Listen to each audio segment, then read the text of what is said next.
All right, guys, this is our last episode of season one of the Recovery Mindset. And today we're talking about the 5 pillars of athlete long term health. Yeah, this is so exciting. I mean, I'm excited to see your journey and take on this. But I mean, 5 pillars are so critical for athletes don't even realize that they have pillars that help them get to that point. So I guess let's take it off with pillar number one being exercise and recovery services like PT and chiropractic care and other types. Um, how has your relationship with training changed from when you started gymnastics to now? Um, well, for me, even when I was in gymnastics, I always loved lifting. So I think I kind of just like carried over like the same training I knew already was just training like an athlete. I've always loved doing that. I used to like training like a bodybuilder too for a while, but that wasn't helpful for my gymnastics. So I kind of I can stopped see doing the that. challenge. But yeah, I've been trying to get back into kind of training like an athlete and then seeing how that feels and then, kind of just seeing how my body adapts to things. I can definitely see that. Now, does that almost change when you have to do from like competition to training for life now that you Uh, are retired? Yeah. For like with the gymnastics strength and conditioning side of it, it was more of like focusing on power and speed. And for me, just with my body type, Clemson was really cool, and they kind of tailored the lifts towards the people and their body. So we did like I this love that. testing at the beginning of like the season, and they would tailor our workouts towards like some people who need more strength over power. Like I needed to be better at jumping. Obviously, like my whole thing on the beam was kind of just jumping. So being able to like tailor the workouts towards that, and so now it's kind of just like, okay, what do I want to do? Training like an athlete has always made my body feel good, so I think I'm just going to continue doing that. And then I don't know, maybe one day I'll get another goal and try that. I definitely will never run a marathon though. That's never I am happening. with you on that. I feel like you're one of two types. I mean, that's not quite as common. Is it as common in gymnastics to find people who just really love working out in the gym? Honestly, I don't know. I mean, it's either like you have never lifted at all or you really like lifting. What I've noticed, at least in my experience. So, like, well, sometimes we'll have freshmen come in who absolutely like love lifting and know what they're doing, and sometimes we have freshmen come in who've never lifted in their lives. So it's really just depending on the person, and I guess almost like for me, it was what my mother put me in. So my mother put me in a gym that lifted a lot. And Okay. so that's how I got kind of into it, right? So it's kind of just like however they grow up, I guess. Love that. Still shout out to your mom on that. Yeah. The real hero. Um, Yes.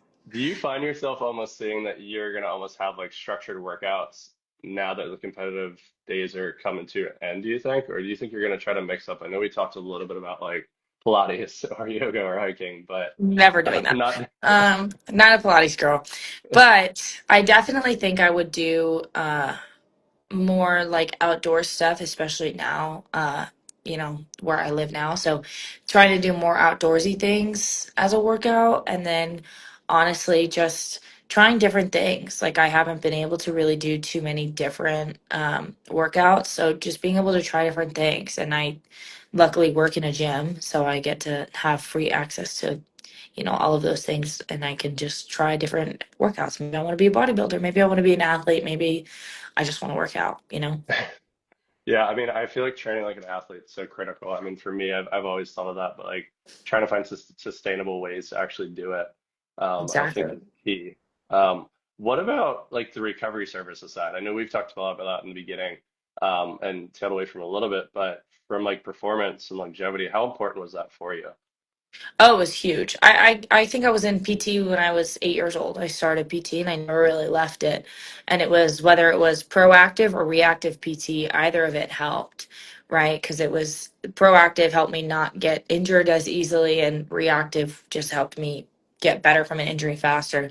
So it was definitely a really huge piece to my body staying good. I mean, gymnastics is really hard on your body anyways. So my body was definitely done after my 4th year of college, but it helped me make it a lot longer than I expected to.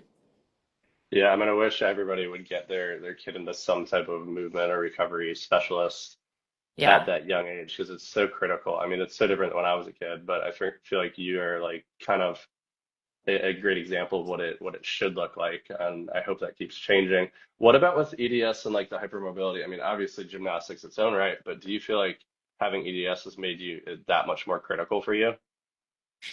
Yeah, I think for sure, like if I weren't okay, so when I like saw my doctor and they diagnosed me with EDS, if they told me basically if I hadn't been in so much proactive PT and being active and lifting and just all of the strength exercises that I was doing, I would have been in probably a lot more pain and would have had so many more injuries. So it was definitely extremely helpful for me. Just, I mean, I even went to like an EDS specific PT, and Love that's a that. lot of like almost it's like a lot of things on the reformer, so it's kind of like Pilates, but it's more just like those tiny muscles that you never work that you wouldn't think about. And it was huge. I mean, it helped me a ton. Getting you back to Pilates one way or the other. Yeah, kind of. Yeah, I mean it's so interesting when you start thinking about it because I mean even EDS there isn't really a lot of specialists, so it's fascinating that you found one. I mean early, like I've at times found fallen into that just because of how I treat, but it's interesting. There's a lot of people you meet them, they're like they have no idea what it is, which Yeah. makes you the expert. Yeah, I was talking to somebody who's a nurse today and they had no idea what it is either. So there's not much education around it. But it is cool when you find those doctors, those PTs who really do know what it's like to be hypermobile or how to work with people who are hypermobile, because it completely changes your trajectory almost and like your recovery path. Yeah, no, I mean, these are things that I wish I knew of when I was little, but I mean, now it's crazy because I'm seeing that injury prevention, that recovery, where people actually, it's because of people like you and the professionals actually valuing it, where it's pushing it forward, but it's being used in a way. I mean, we've seen, I see my friend Goel's on here right now, where we've seen it like with a professional athletes we work with, it just takes them off on another level and Yeah. hopefully progresses them more. Now, what about, I guess, so when we're getting into pillar two, which I know this is a huge one for you with mental health, thinking of just grace and self-compassion. Um, Athletes are trained to push, and they're really supposed to push harder. And I know we've talked about this some, but how important did you find it was for you to find giving yourself grace? I know that you had to learn about this, but what was your key to that? Yeah.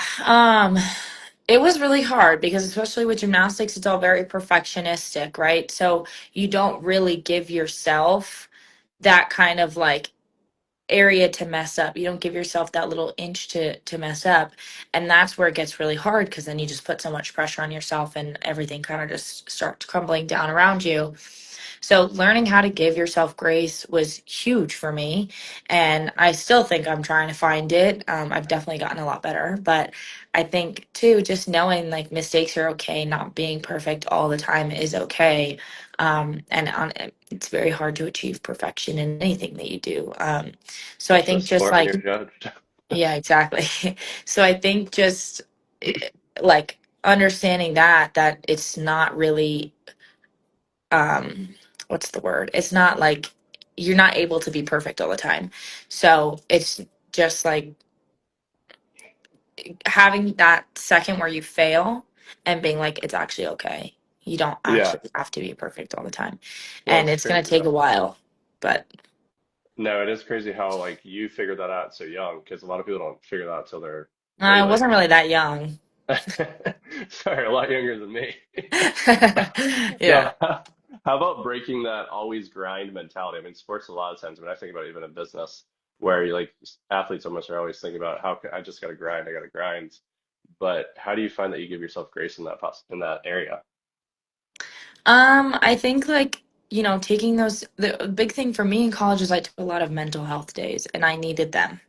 And so for me, being able to be okay with that, like actually prioritizing myself and my mental health was very important for me to be able to go back to practice or school or whatever and actually be able to perform well. Like if I didn't take those mental health days, I would have gotten so burnt out and I would have just kind of gone down this hole and probably would have had a really hard time digging myself out. So being able to be okay with taking those days, they're there for a reason. You know, the NCAA gives them for a reason, the schools give them for a reason, and just to be okay with taking them. Like you don't always have to be working all the time. And I think that was like the biggest thing that I had to learn was like saying it was okay that I, couldn't go to practice that day. Yeah, no, that's fascinating. I didn't even realize that they did that now, which is awesome. Definitely taking a step forward. What about did that almost allow you to be able to take that step back to rest mentally when you were taking those mental health days, do you feel like? Yeah, I think my issue was like when I took the days, I was like already, I was like stressed, like, oh my gosh, I'm not working out. I'm not doing this. I would take mental health days from homework too, like as long as I got it in on time, whatever. But like if I didn't need to do an assignment that day, I just would be like okay with not doing it. And I was always somebody who did my homework like 3 days in advance. So, like I would get really stressed, but it was like learning how to turn your mind off on those times. Like when you are taking those mental health days, fully take them, take advantage of them. Because if you're just sitting there stressed about the fact that you're not doing anything, it's going to make it worse.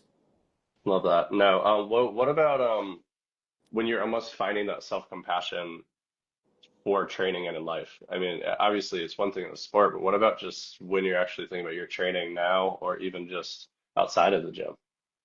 Yeah, I think the biggest thing for me too is like I'm now no longer an athlete and I just had surgery, so I haven't really been working out too much. And it's being able to be okay with that. So it's being able to be okay with like your body changes so much when you stop doing like athletics, and your body changes when you just like take a few, months off, weeks off of working out. So it's just like learning to be okay with that and not being so anal about everything, and just like learning to like we said before, give yourself grace and to just I've been in the gym since I was 4 years old.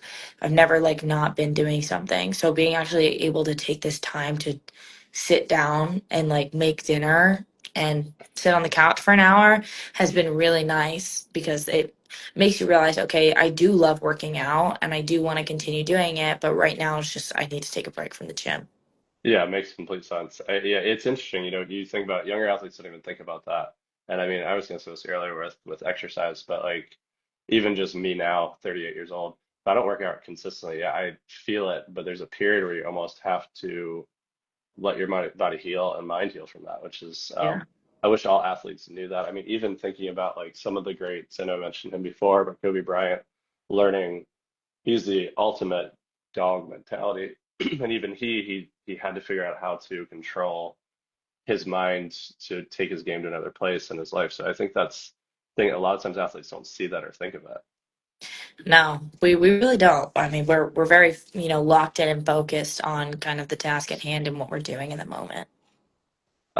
Yeah, no, so true. Now, with going into pillar three, which is nutrition, we haven't really touched much on nutrition. I know you Mm-mm. have some culinary arts skills, but Just um, a little. and I think nutrition, I mean, I learned about this later in life. I told I was supposed to eat whatever I wanted. Yeah. Probably why I was injured all the time playing sports. But I mean, poor nutrition have higher risk for fracture, muscle tears, lots of different things. How has your approach evolved over your career? I think for a while it was kind of more of like a battle with food. It was I never saw food as fuel. I saw it as kind of like the enemy. So, learning that food is actually what's helping me perform my best was definitely like a big changing point in my career, and kind of like I think when I was a kid, I wanted to eat everything, and then when I got older, I was like, okay, food is kind of scary. So I don't know, because it's not, I never thought of it as food as fuel. I thought of it as kind of like the enemy. And that was really hard, because then my gymnastics was failing and everything else in I mean, school, everything kind of crumbles. You're not giving yourself brain power either. And so So true. learning how to get out of that was probably one of the hardest things I've ever had to do. I I don't even remember half of how I did it, but it was definitely hard. But it's switching that mindset around food's not the enemy. Food is fuel for your workout. Food is how you get better at gymnastics. Food is how you do better in school. Food is how you like literally just let your body live. Like your body needs food to live. And that was what I had to like think of it as, instead of like I was scared of salad dressing at one point. So it was just like, you know, Salad dressing trying is not the to, devil. yeah, exactly. Trying to find the balance of that. It was definitely extremely hard, but um, I the guess I've older I never thought of got, the that. better Yeah. I worked at it. Yeah. And I Well, did it's have a ton of people who really helped me with that as well, which was really helpful. But did you it's the almost have nutrition side is coaches too? hard. Hmm? Did you almost have coaches to help with that part? I mean, in college, we had dietitians, we had all of these resources, Is which that even at were Utah State? yep, yeah. Nice. So we Yeah, had all of that. it's I mean it's interesting you're t touching on this because like gymnastics obviously is body image. Football, from my background, is trying to gain weight, which I didn't know how to do that. So it's Yeah, until later in life, but it's two completely different mindsets, but it's critical from all sides of it for an athlete, yeah. um, which is interesting. What about now that you're shifting out of sports? I mean, do you find that that's something you've had to think about even more, like just a balanced eating for life? Um, Honestly, not really. I've kind of just been like, I always had a really hard time with like intuitive eating, which is like an just a normal way of eating, like just eating when you're hungry and whatever. I always had a really hard time with that. Um, But now I feel like I've like gotten into like yeah, I've gotten to know my body a lot more. And it also helps like kind of being at work all day. Then I know like okay, like I can eat my lunch and like have a snack and all that stuff. So and get home and cook my dinner and actually take some time for myself. So it's honestly been a lot easier than I was expecting it to be. Um, it's like my body, I feel like my body actually after stopping exercising has been able to like settle and go back into like its normal state of just like everything, like literally all of it. So it's been definitely interesting, but it's been really nice because I feel like I haven't even thought about it. Oh, I'm sure. I'm sure you're probably not even as hungry all the time Yeah, either. yeah, Um, yeah, it's interesting. I mean, when you think about it, you almost have to find certain habits that are going to help you for life. I mean, one thing I always think about is the 80-20 rule. Do you have anything, which is basically you eat clean 80% of the yeah, time, 20 you don't? I find on weekends that is all my 20. yeah. But do you find that you have to kind of find something like that for nutrition? I feel like when I was an athlete, I tried to prioritize the fruits and vegetables, so I got all the vitamins I needed and the nutrients I needed, for sure. Right now, I think I kind of just like go with what I have in my fridge as like now I feel like that's like such an adult thing to say, but it's like literally what do I have in my fridge? Story of What my can I life. do with this? Yeah. So it's more of just like I don't really try to I mean, obviously I don't eat like a fried food for every meal, snack, everything, but I try to find some sort of balance. I just kind of go off of what I want. Like last night I wanted ice cream, so I ate ice cream, you know? Well, that's just true. Well, and then also, I mean, I heard somewhere, I can't remember who said this, but it was a food expert. They were basically saying like you should ha have those things because if you're feeling guilty about it, it's almost like it's negative feedback. Yeah. Yeah, Uh, it really messes with your brain. yeah, 100%. Do you now, I guess getting into that, do you almost feel like you need to overcome certain challenges now that you are post career to try to fuel proper food? Um, I think when I was an athlete, it was really hard for me to cook. So now I'm like trying to get back into that, which is like kind of like it's not really a challenge, but it's kind of like a challenge for me just because I don't have so much time. So I've been like meal prepping and it's like finding things that I actually enjoy for 5 times a week. Or maybe I need to start, doing 3 meals and then 2 meals or something, just giving myself like a variety, I think maybe. Um, but it's more like my biggest challenge with that has been like not is like almost like relearning how to cook again because I just haven't really done too much of that. Like we have a great meal prep service here too that I've used and in Clemson we had meal prep service. So it was really nice because I didn't really have to think about what I was eating. I But can now I understand kind of that. do. Yeah. I definitely can understand that. Yeah, I mean, they say that majority of us are actually malnourished, so it's interesting trying to even think about it because adding that and trying to find time to think about it, I mean, I'm lucky that, I mean, a lot of times my wife and I share cooking, but it's when I was first, it was terrible. Yeah. Uh, Now going into pillar five, four, this is another one we really haven't talked as much about, but I know it's critical. You've hinted at it at certain times, which is sleep. But I just saw something the other day that came out saying you're 1.7 times more likely to have an injury. A friend of mine posted that. But do you ever notice a big difference back when you were playing in performance and when you're well rested? Oh yeah. I mean, I've always really struggled with sleep too, so that was hard because I like had started taking melatonin when I was in like 6th grade or something because I always had troubles falling asleep. Like I could never really fall asleep, and then again, you have to get up early for school, whatever. So I wasn't really getting the best sleep, and I've always had that issue. And even now, past like out of athletics, I've also been having some troubles with like falling asleep and stuff. And so you can definitely tell. Like we used to have these like where we used to have to like tell our coaches like how many hours that we slept that night because if it was like safe for us to practice. Oh wow. Um, so if it wasn't like if we didn't get over 6 hours or if we didn't whatever, then it wasn't safe enough for us to practice, and they wouldn't like we Wow. would get like lowered numbers and assignments and stuff, which was great because if you don't sleep, then you obviously are at a bigger chance of getting injured, and they didn't want that to happen. Um, but I could definitely tell. I mean, there was nights where I like barely slept because I was doing homework or whatever, and the next day I would go to practice and I like felt like 1,000 pounds. Like I was like I couldn't get off the beam, I couldn't jump as high as I normally would, and so that was also really hard. Learning how to like kind of cope with that and like um what like does my body need 7 hours to feel rested? Does my body need 4 hours to feel rested? Does my body need 12 hours to feel rested? And I don't think I've really found the sweet spot in that yet. But Hey, you'll get there. um yeah. But yeah, sleep is definitely extremely important. And it also helps your brain function too, because if you're not I mean, if you're not sleeping great, you're probably going to just like I remember like I would not sleep great and just like try to get my assignment over with and go faster than I should have and then, not done well. So Oh yeah, no, there's so much research that shows like people that are sleep deprived are going to have a higher risk for injury, poor cognitive function. So yeah. that's also that they're doing that. How did you almost overcome that?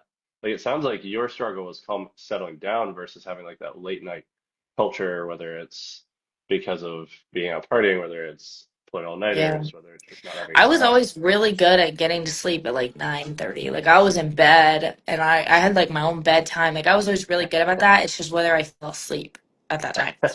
Um, so I was always in bed. But I don't know. I think it was just trying to turn my brain off. That was what kept me up. Was like my brain was all over the place. I was always thinking about like something which massive school, like all these things.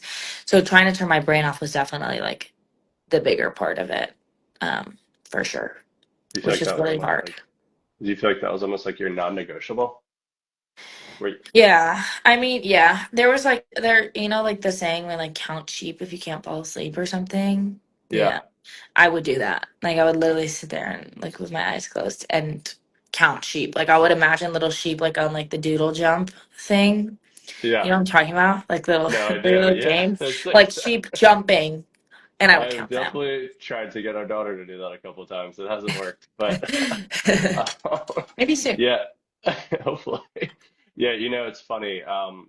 I mean, it's interesting because like you think about it, and I shouldn't say funny because I hate not sleeping, but like they say not to get on blue light for like I think it's like 30 minutes without touching your Mhm. phone.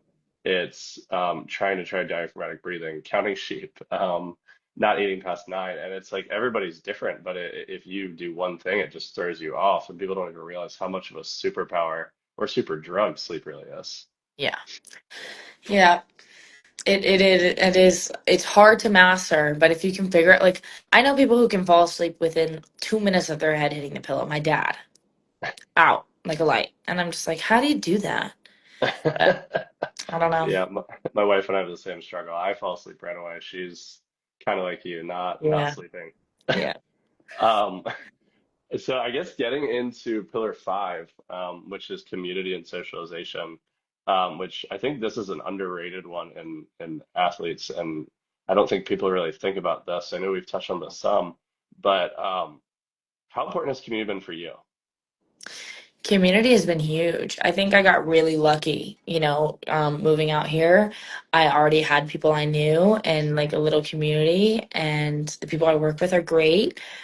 And so I got really lucky with that. But it's so hard leaving your team of like, I just left a team of 20 girls who I've known for 3 years, and everybody's, some of us are graduating and going on with our lives, and some of us are still there. So it is really hard to go from being with 20 people every day to sometimes not being with anyone at all. Like sometimes just being alone, which I love my alone time, so that's not really a problem. But it's weird because it's like I've had these girls that I've known for so long. We've built these huge and very strong relationships. And now, like, I don't get to see them every day. I get to see them like maybe once every 6 months or something like that. So it's definitely really challenging. And having that support system around you after you graduate is for sure huge. After leaving like your sport and just not being around your teammates, it's huge to have that support system. Oh, I can imagine. Yeah, I think every athlete I talk to, myself included, but the one thing they all say is, I just miss having that camaraderie. Um, Yeah. but you just don't even think about it. Do you think most athletes underestimate it, in your opinion, until after it's gone? Yeah, yeah. I would say I think it's I don't want to say taken for granted, but I knew at my last year that I tried really hard to kind of just take in every moment. And looking back on it, it's like, gosh, like I wish I'd done that like every day. Or I wish I had done like I wish I really took in the moment or like could physically capture this feeling like in a jar. It's Yeah, it's really hard um to go from like these high adrenaline like meets, right? To go from those high adrenaline things to like realizing you're never doing that again. It's really yeah, hard because it's been your whole life. So it's definitely challenging. I'm excited for like the road ahead, but it's definitely been extremely challenging to leave my girls and leave, kind of that life I knew and now start a new one. yeah. It's almost like that. I think there's a song by Scotty McGreery, 5 More Minutes, where there's a line in Oh, it where it literally touches yeah. on I'll cry if I listen to that song. Yeah. it. Um, we will not play it right now, though. Uh, what about maintaining relationships outside of the sport? I mean, I had a unique experience where I got to be in the athlete circle and then also did it with out of it. And Mhm. now I'm post, so you'll get to see that now. But I mean, I saw value about being able to figure out what life was like that you're kind of in a glass tube or in a glass box when you're an athlete. But so it's cool to actually learn that. I mean, my senior year, that's all I did was just met people that weren't athletes just on purpose. Yeah.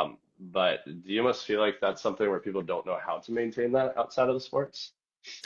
Um, I think it could be hard because you like slip away from like it's hard because you're always with them all the time, right? You're on a team, so you're always with your teammates, and it might be hard. Like I feel like post grad, it has been hard to like, especially once you're post grad, everybody's starting a new life, right? So like I Yeah, started a job, I moved to a different state, all these things were happening, and I did find it really hard to like keep up with my friends because I'm already trying to like keep up with my family and learn my new life out here. So it is hard to kind of just like keep up with them.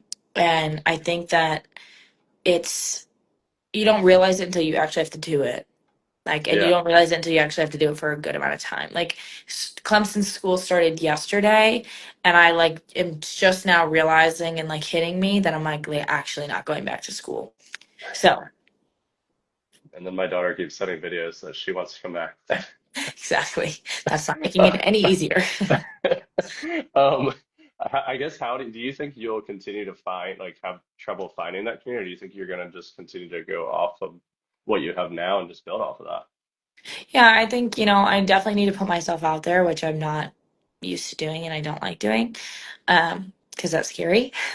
But definitely putting myself out there, leaning on the community I already have here will be super helpful and just kind of trying to take that in, just embracing the change. Yeah, no, I mean I love that. I think the socialization aspect, and I'm a very extroverted guy, but I really didn't think realize how much you miss it till you're in it. And I think it's definitely invaluable, but it sounds like you're already kind of in that process. So ending with this though, what do you think is the most important thing out knowing these pillars that you want people to take away from the past like season? Oh gosh, well, this season we talked a lot about mental health, and I would say for sure, giving yourself grace. It's going to be the hardest thing you ever have to learn, but it's like going to be the most important thing you ever have to learn for self growth too, right? If you don't ever give yourself grace, you don't ever give yourself chance to fail, and you can never grow. So I think that's one of the biggest things. And then also, if you're an athlete, staying proactive in PT and doing these things that are going to help you and taking in every moment you can. Because even if you're not an athlete and you're just in college, taking every moment in that you can, because once it's over and it's crazy. And it's like you're never going to go back to it again. So just, really trying to enjoy every moment and never taking anything for granted. Yeah, I love that. And this has been an awesome experience hearing your story. I mean, I always think that I hope people keep taking taking the some experience from it and see just your resilience throughout it and learn a lot from this. I can't wait for season 2. I know. Well, we will see you guys in a few months for season 2. Thank you, Matt, and we'll see y'all later.